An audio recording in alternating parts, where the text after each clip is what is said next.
John Dillinger began his career of crime in Mooresville, a quiet Indiana town southwest of Indianapolis. Bred on a farm nearby, he spent his youth idling about pool rooms with other boys, one of whom, at least, had as little moral backbone as Dillinger had.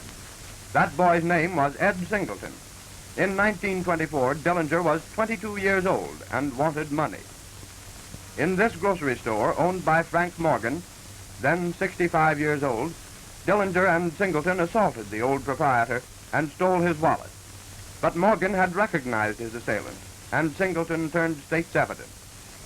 Dillinger was given 10 to 20 years in the Indiana Reformatory at Pendleton. Conflicting stories are told of Dillinger here. The probably true one is that his conduct in the reformatory was so outrageous that the authorities were compelled to send him to a place where discipline was more rigorous and where prison severities might teach him the folly and futility of crime as a career. What he learned in this new place of detention were the vicious secrets and habits of hardened criminals. This was in the penitentiary at Michigan City, where he remained until paroled in June 1933. Let us see where this arch foe of society sprang from.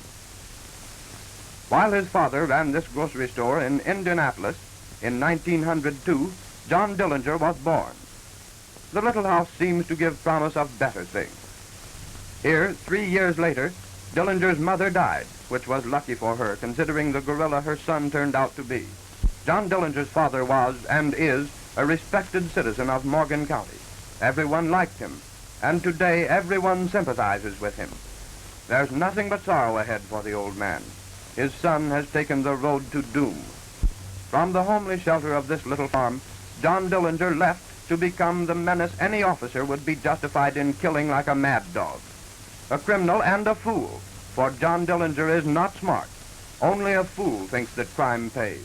Crime never pays.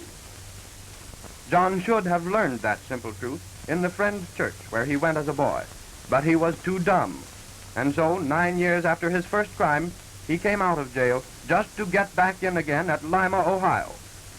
In his 4 months of liberty, Dillinger had identified himself as the leader in bank robberies in New Carlisle, Ohio, Farrell, Pennsylvania, Indianapolis, and Bluffton, Ohio. In Lima, he was to stand trial for the Bluffton robbery. This was in September 1933. But 2 days before Dillinger landed in the Lima jail, 10 men, jail friends of Dillinger's, shot their way out of Michigan City Penitentiary. Dillinger had engineered this break from the outside and had caused guns to be thrown over the walls to be picked up by the plotting desperados. Among the jailbreakers were 4 men of whom we'll hear later: Pierpont, Mackley, Clark, and Hamilton. These men seized a passing motor car, forced the occupants out, and sped away. No one knows their exact route, but Michigan City and its prison lay behind them, and the devil's dance was about to begin, and they were going to start. They arrived at the Lima jail 5 days later. Representing themselves as Indiana officers, the quartet demanded Dillinger. Failing to get him, they murdered Sheriff Sarber, whose son, the present sheriff, sits on the steps in this picture. They secured the keys and calmly released their pal. The 5 escaped through this side door, ran down the sidewalk, screened from the street by bushes, leaped into an automobile at the curb, and fled. The wild game was on. Crime's hyenas were loose. Scene shifts to Tucson, Arizona, 11 days later. In this house, Dillinger was found and arrested. Again, 4 months had passed since Dillinger had left jail. These officers had him safe enough, however, and his arsenal as well. Arrested also were Pierpont, Mackley, and Clark, due to their own stupidity. The 3 bandits were living at the Congress Hotel when it caught fire. Mackley and Clark offered a fireman $12 to carry out their trunks. In their rooms, the firemen saw their guns, scrutinized the thugs, recognized them, and tipped off the police. Congratulations poured in on police. Court formalities were soon over, and Dillinger was flown by plane toward the cell yawning for him at Crown Point, Indiana, where he was to face the charge of murder in the slaying of O'Malley in East Chicago. The long arm of the law had reached John Dillinger, and he took his first ride in an airplane chained to it. In talking to reporters in Tucson, Dillinger admitted that he helped fix the jailbreak at Michigan City. and tried to justify it because they were friends. I stick to my friends, he said, and they stick to me. But sticking to that sort of friends landed Dillinger back in Chicago on January 30th with the electric chair already casting its grisly shadow over him. Rushed to Crown Point, Dillinger was put in the custody of Sheriff Lillian Holly. She boasted that she could keep him, and he boasted she couldn't. This didn't prevent the amazing happy family picture in which Prosecutor Estill, who said he was confident that Dillinger would get the chair, and the sheriff posed with Dillinger in apparently affectionate intimacy. Now, there's to be a new prosecutor and a new sheriff, but there's no prisoner. But for the moment, Dillinger was safely guarded by deputies armed with machine guns, rifles, and revolvers, steel bars which looked okay, and it certainly looked mighty tough for the boastful, loudmouthed Mr. John Dillinger. The third person to be made the goat by Dillinger at Crown Point, besides Estill and Mrs. Holly, was Judge William Murray, who refused to transfer Dillinger from Crown Point to Michigan City Penitentiary. Meanwhile, the three bashful thugs arrested with Dillinger in Arizona were being returned by the more prosaic method of train travel to Ohio. To be tried for the armed guards, the murderers were hustled into autos. There is the debonair Russell Clark, slightly battered by his battle with the Arizona police. The Columbus, Ohio prison is old but sturdy. Behind the grim walls, hundreds of prisoners who took the foolhardy paths of crime lead their gray lives in unsympathetic severity. In Columbus, a prison is a prison, and not a photographic studio for flashlight parties.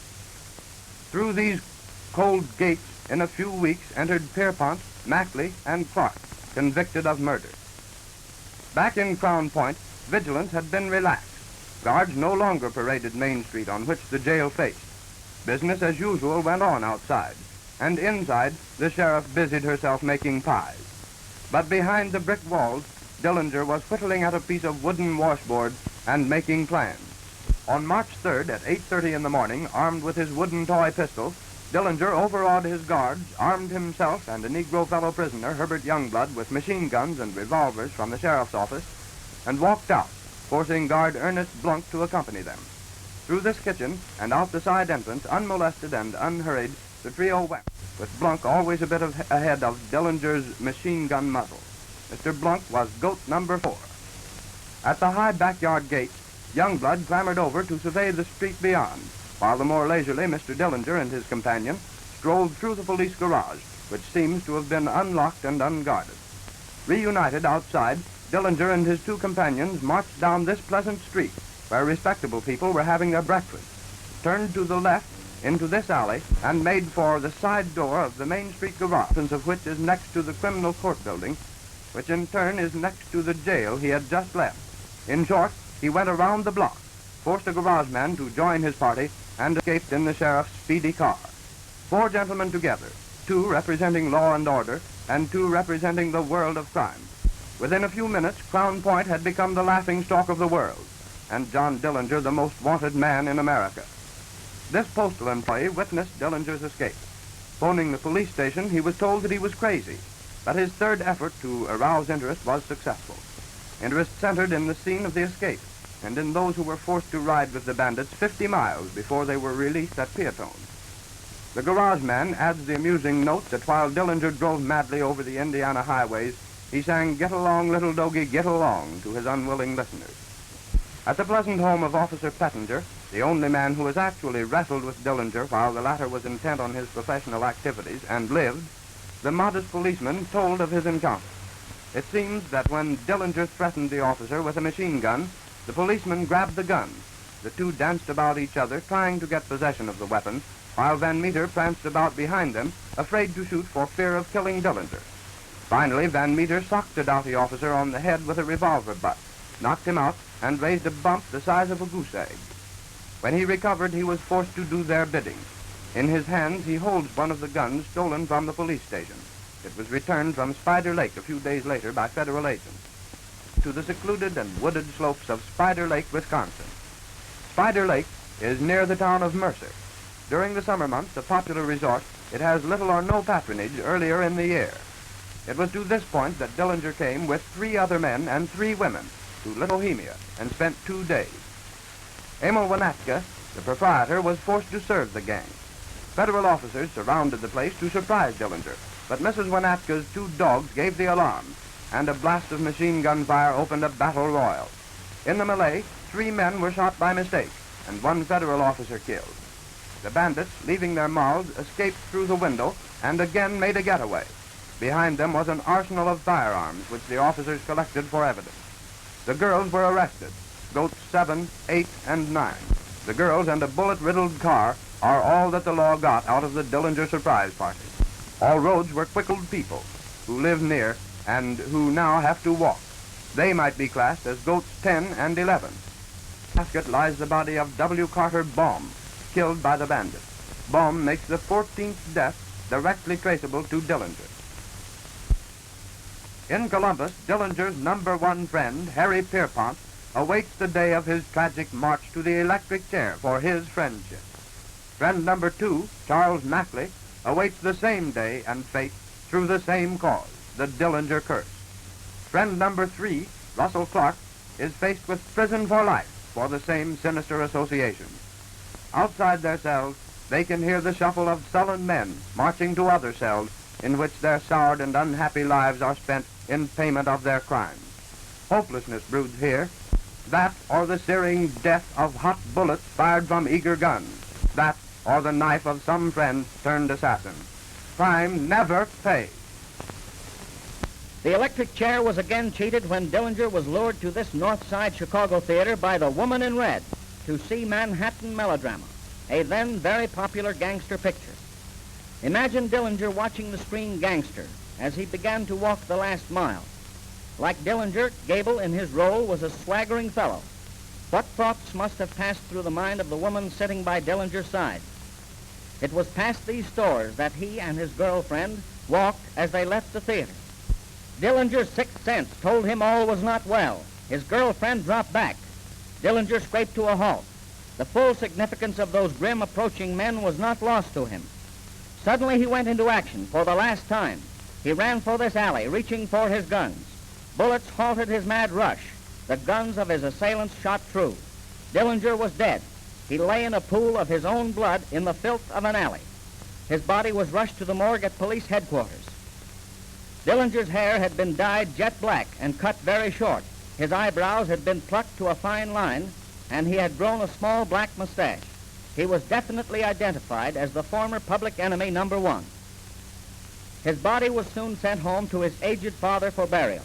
Can you picture the sorrow of this poor old man? To have his son back home again, even though he was still in death, must have been a great load off of his aging shoulders.